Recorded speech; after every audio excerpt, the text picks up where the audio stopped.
অনেকেই না আমার কাছে জানতে চেয়েছো আমি বাসায় কি করে এমন নরম তুলতুলে বাটার নান রেডি করি।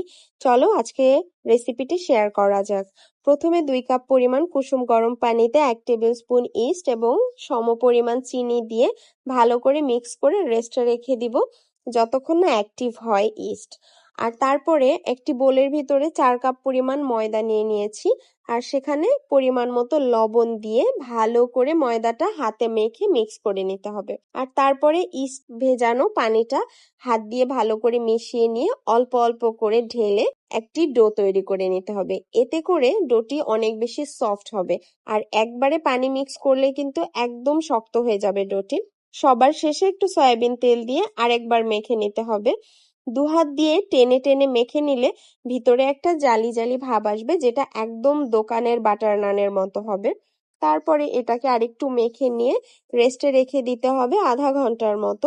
ওই দিন আমার হাতে সময় কম থাকায় আমি মাত্র 10 মিনিট রেখেছিলাম, কিন্তু তারপরও না বেশ ভালোই ফুলেছিল ওই দিন। আর তারপরে এটাকে আরেকটু মেখে নিতে হবে। দেখো কত সুন্দর সফট একটা লুক এসেছে আর এত গ্লসি একটা ভাব এসেছে। এটা না রুটিটাকে অনেক বেশি নরম আর সফট করবে। আর তারপরে এই ডোটা দিয়ে আমি 4টি রুটির আলাদা আলাদা ডো রেডি করেছিলাম।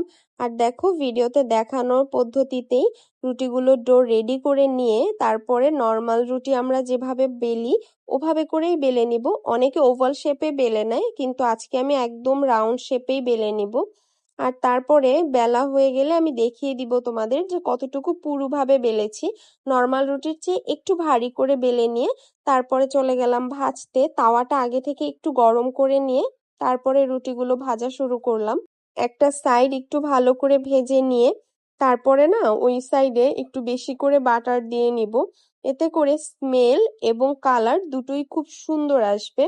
আর ভালো করে আমি বাটারটাকে স্প্রেড করে দিয়ে যখন উল্টাবো তখন দেখো একদম দোকানের বাটার নানের মতো কালার চলে এসেছে।